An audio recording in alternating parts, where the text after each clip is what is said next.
The morning of July 25, 1944, dawned gray and uncertain over the hedgerows of Normandy. Staff Sergeant Robert Mitchell of the 3rd Armored Division stood beside his Sherman tank, running his hand along the worn steel track that had carried them from Omaha Beach through nearly 8 weeks of brutal combat. The tank's engine hummed with that familiar, reassuring rhythm, a sound that had become as constant as his own heartbeat. 50 miles to the east, Lieutenant James Wickham of the 7th Armored Division, the famed Desert Rats, was having a very different morning. His Cromwell tank sat silent in an apple orchard near Villers-Bocage, its Rolls-Royce Meteor engine cold. Not from enemy fire, not from a German 88, but from the same curse that had plagued his squadron since they'd rolled off the landing craft at Gold Beach: mechanical failure.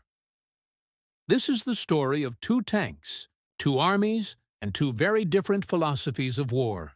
One would help break Hitler's Atlantic Wall and race across France, covering distances that seemed impossible.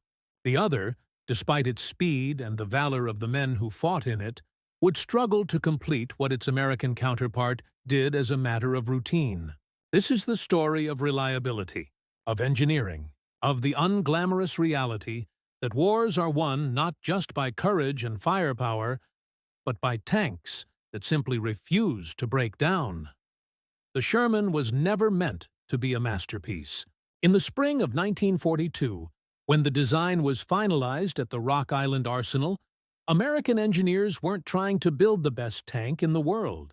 They were trying to build a tank that could be manufactured by the tens of thousands, maintained by minimally trained crews, and kept running under conditions that would destroy lesser machines. The man leading that effort, a quiet engineer named William Knudsen, had come from General Motors. He understood something that many military theorists did not: that in mechanized warfare, the tank that keeps moving is worth 10 that sit broken in a field. The priorities were clear from the beginning: durability, simplicity, interchangeable parts. The Ford GAA engine that powered most Shermans was based on aircraft engine technology, but modified for one purpose above all others: reliability. It could run on poor-quality fuel. It could handle dust, mud, and extreme temperatures. Most importantly, when something did break, any mechanic with basic tools could fix it. Sergeant Mitchell knew this better than anyone. 3 days after landing at Omaha Beach, his Sherman had thrown a track navigating the treacherous Bocage country. With German forces potentially minutes away, he and his crew had that track back on in under 20 minutes. The tools they needed? A hammer, a wrench, and determination.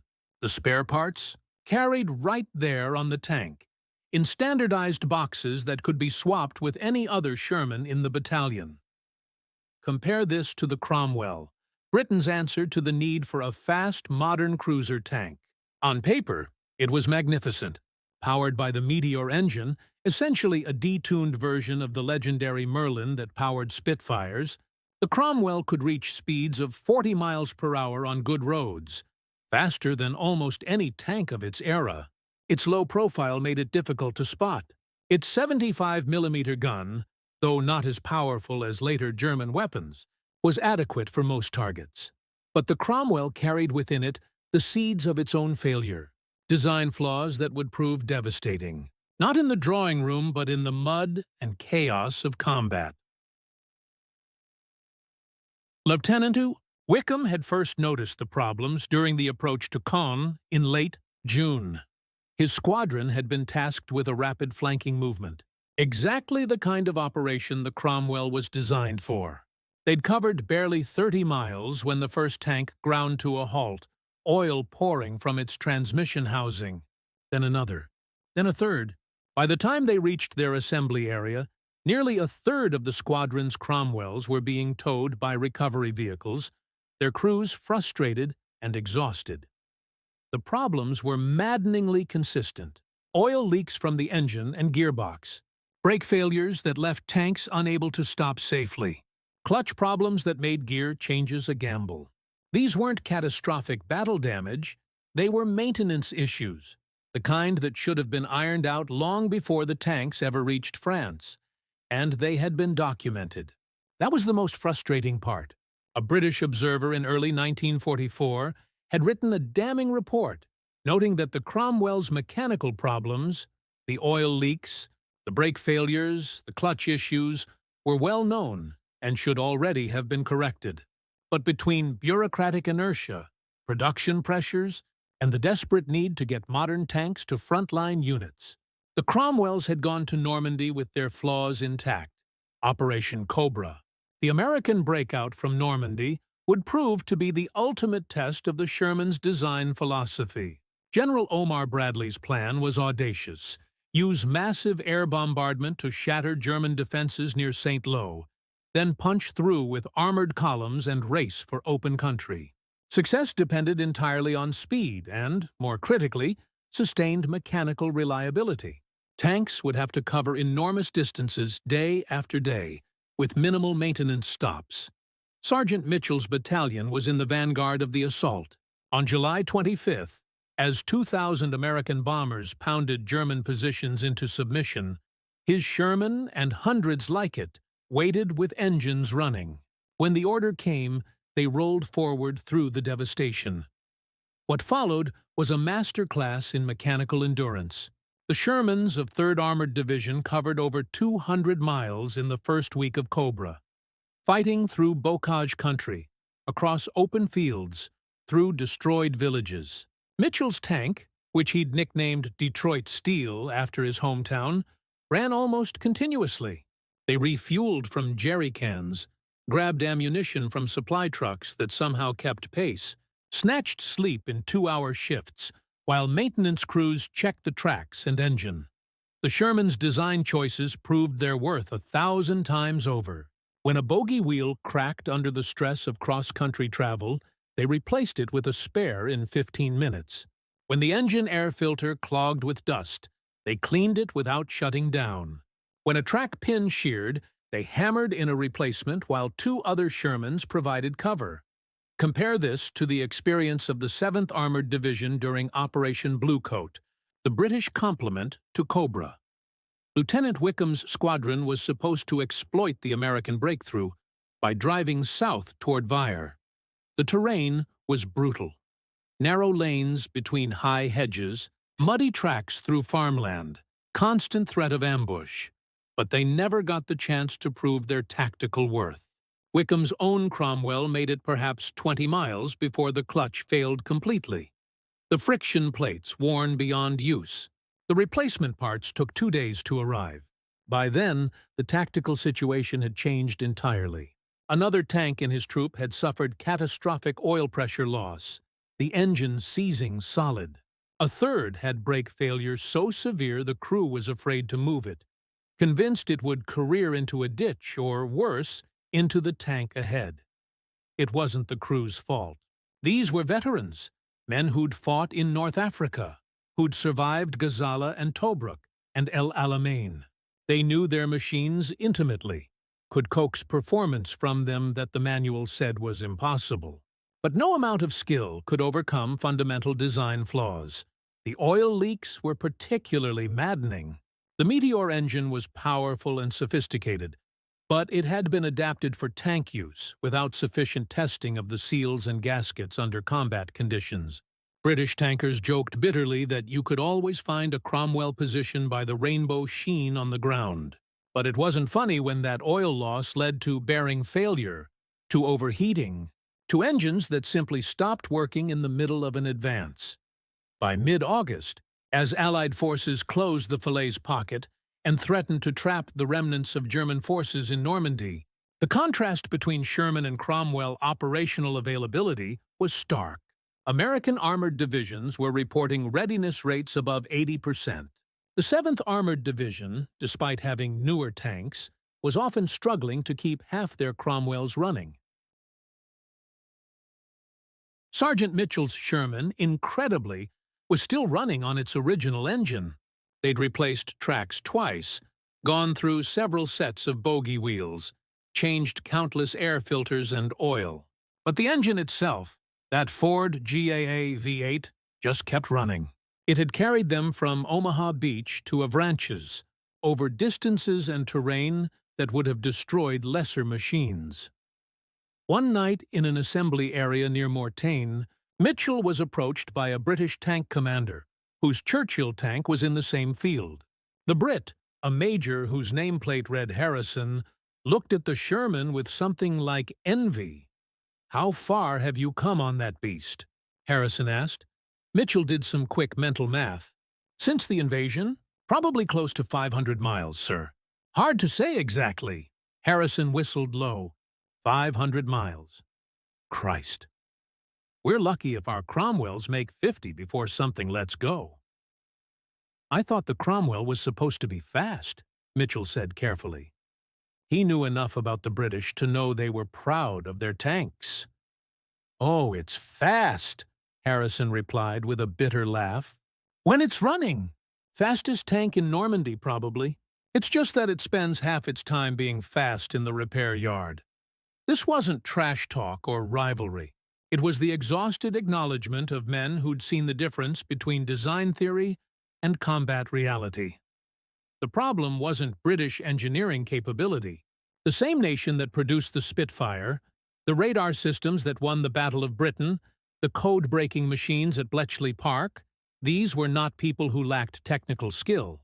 The problem was philosophy and priorities.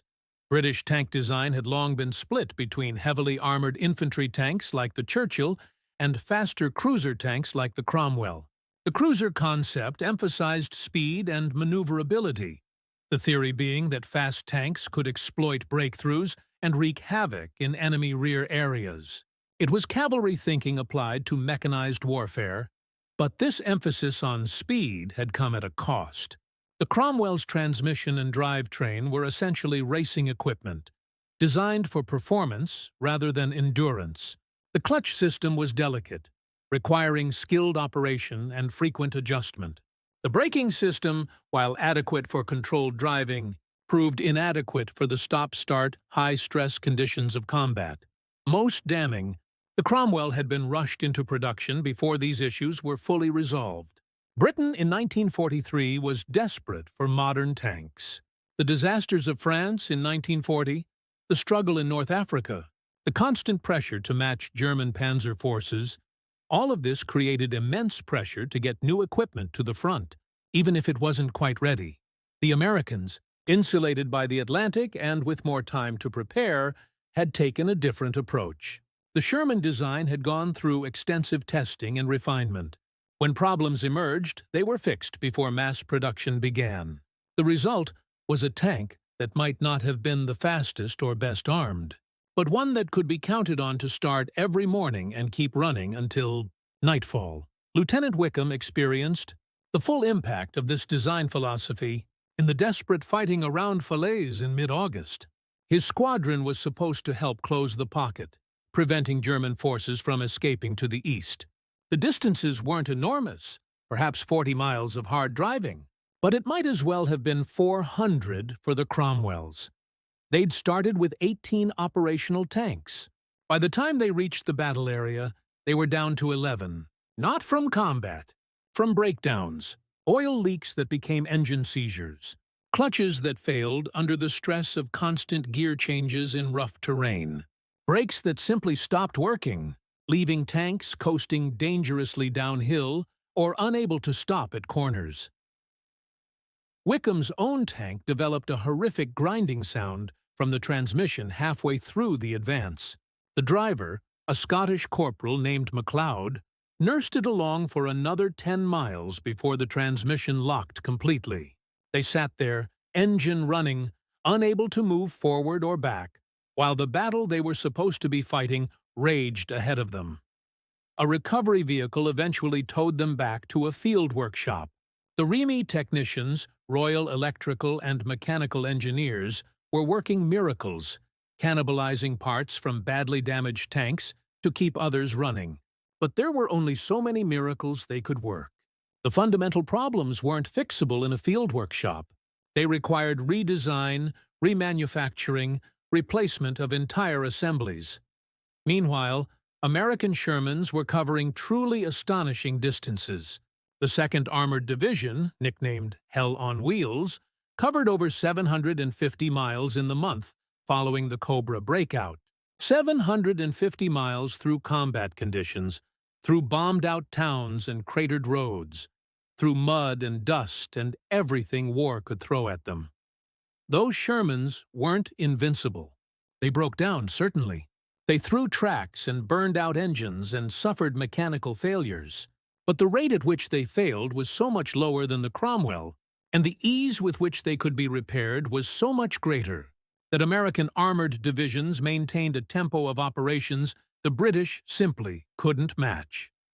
Sergeant Mitchell's Sherman finally threw a rod in early September near the Belgian border. They'd covered, by the best estimate he and his crew could make, over 2,000 miles since landing at Omaha Beach. 2,000 miles. They'd fought through Normandy, broken out at St. Lo, raced through Brittany, helped close the Falaise pocket, crossed the Seine, and were within sight of Belgium when the engine finally gave up. Even then, the breakdown was almost graceful. The engine didn't seize or catch fire or explode. It just started making a terrible knocking sound. Oil pressure dropped, and Mitchell ordered his driver to shut it down. They rolled to a stop beside a French country road, lined with apple trees heavy with late summer fruit. A maintenance team caught up with them 6 hours later. The crew chief, a grizzled warrant officer named Jensen, listened to Mitchell's description of the symptoms and nodded. "Rod bearing gave out," he said. "Honestly, Sergeant, I'm surprised it lasted this long. How many miles you think you've put on this beast?" "Over 2,000, Mitchell said. Jensen's eyebrows shot up. 2,000? Jesus Christ. "Yeah, you got your money's worth. We'll have you back in action in 48 hours. Got a rebuilt engine on a truck about 10 miles back. We'll swap it out. You'll be rolling again." And they were. 2 days later, Detroit Steel was running again, this time with a fresh engine from a depot in England. The old engine, incredibly, was sent back to be rebuilt and put into another Sherman. Nothing was wasted. Everything was designed to be replaced, refurbished, reused. Lieutenant Wickham's war ended differently. In late September, his squadron was finally pulled out of the line. Of the original Cromwells they'd brought to France, fewer than half were still operational. The rest were either destroyed in combat or worn out mechanically beyond economic repair. The squadron was re-equipped with Sherman tanks, American-built machines supplied through Lend-Lease. Wickham found himself in the odd position of commanding a tank he'd once viewed as inferior to his Cromwell. The Sherman was slower. Its armor wasn't as well-shaped. It was taller, a bigger target. But when he climbed into the commander's cupola and gave the order to move out, it moved. When they drove for 12 hours straight on a forced march to support Operation Market Garden, the Sherman kept running. When they needed to change a damaged track, it took 30 minutes instead of half a day. He came to understand what Sergeant Mitchell had known all along, that in mechanized warfare, reliability wasn't just an advantage. It was everything. The numbers tell the story with brutal clarity.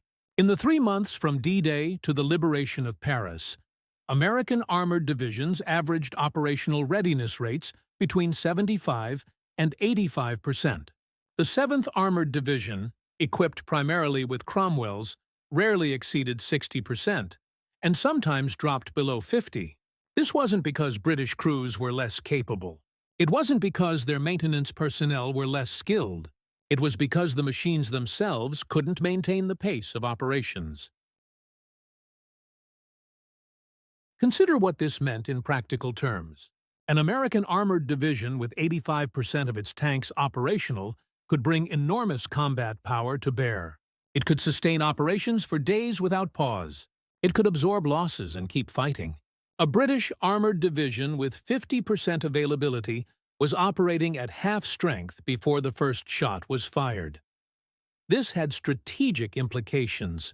When General Patton's Third Army made its legendary dash across France in August 1944, covering distances that seemed impossible, they did it in Shermans that just refused to quit. When British and Canadian forces ground forward in the brutal fighting around Caen, hampered by mechanical breakdowns and maintenance delays, it wasn't for lack of courage or tactical skill. It was because their tanks couldn't keep pace with the operational demands. The cruel irony is that the Cromwell, in theory, should have been ideal for exactly the kind of warfare that developed after the Cobra breakout. It was fast enough to exploit breakthroughs. Its low profile made it excellent for ambush tactics. Its gun was adequate for most targets. But all of these advantages meant nothing when the tanks couldn't cover the distances required to bring their capabilities to bear. There's a famous photograph from September 1944 showing Sergeant Mitchell and his crew posing beside Detroit Steel somewhere in Belgium. The tank is filthy, covered in mud and dust and the scars of 3 months of combat. But it's running. You can see the heat shimmer from the engine deck. The slight droop in the tracks that indicates they're about due for replacement but still functioning. Mitchell is smiling in that photograph, a tired smile but genuine. He and his crew had been through hell together. Omaha Beach, the Bocage, Falaise, the race across France. And through all of it, their tank had been there, rumbling forward, refusing to quit. It wasn't the best tank in the world. It wasn't the fastest or the most powerful, but it was reliable, and in war, that counted for almost everything. Lieutenant Wickham never had a photograph like that with his Cromwell. The tank broke down too often, was in the repair yard too frequently for that kind of bond to form. When he switched to commanding a Sherman, he felt something he'd never felt with the Cromwell. Confidence that when he needed his tank to move, it would move. That when operations demanded a 100-mile approach march, the Sherman would make it. The British would eventually develop better tanks. The Comet, which entered service in late 1944, addressed many of the Cromwell's mechanical issues. The Centurion, which arrived too late for World War II, would become one of the finest tanks of the post-war era. British engineering would redeem itself. But in Normandy in 1944, when everything hung in the balance, the Cromwell's mechanical unreliability was a strategic liability that courage alone couldn't overcome. The lessons from this comparison echoed through the decades.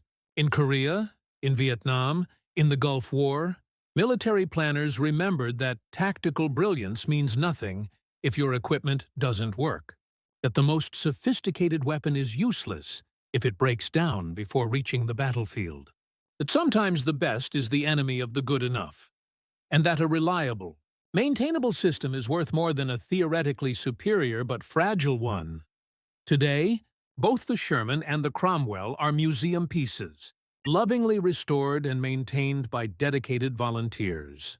You can see them at tank museums around the world, their engines silent, their guns cold.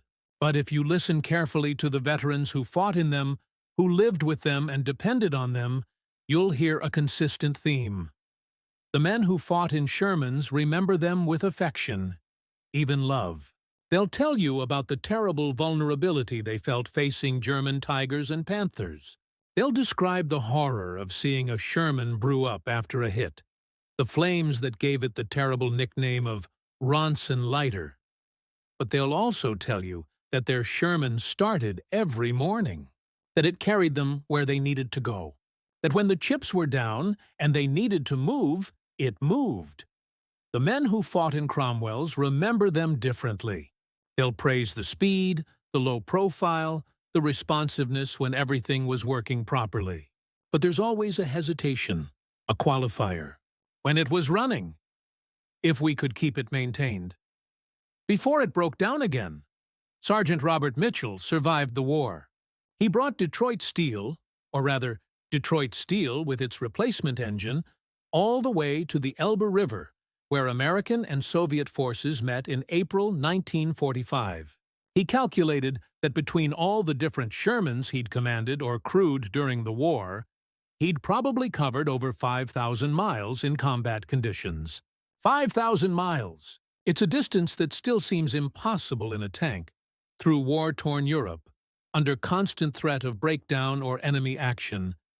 But the Sherman made it possible, not through brilliance of design or superiority of engineering, but through the unglamorous virtues of reliability and maintainability, through the philosophy that said a tank that runs is worth 10 that sit broken, through the understanding that wars are won not by the best equipment, but by equipment that refuses to quit. Lieutenant James Wickham also survived, commanding his Sherman through the final drives into Germany. In his personal papers, now held at the Imperial War Museum, there's a letter he wrote to his father in December 1944. In it, he describes his complicated feelings about the Cromwell and the Sherman. The Cromwell was a gentleman's tank, he wrote, fast, responsive, almost elegant in its way. The Sherman is a workman's tank, solid, dependable, utterly without grace. But I'll take the workman every time, because when I need to be somewhere, the Sherman will get me there. The Cromwell might, if the stars align and nothing breaks. In war, there's no room for might. That, perhaps, is the final verdict. The Cromwell failed to do what the Sherman did for 2,000 miles because it was built to different priorities. It prioritized speed over endurance, performance over reliability, theoretical excellence over practical durability. And in the crucible of the Normandy campaign and the race across France, those priorities proved to be misplaced. The Sherman wasn't a perfect tank. It had serious flaws in armor and firepower that cost American lives. But it had one supreme virtue. It kept running. Day after day, mile after mile, battle after battle. The Sherman just kept moving forward. And in the end, that made all the difference.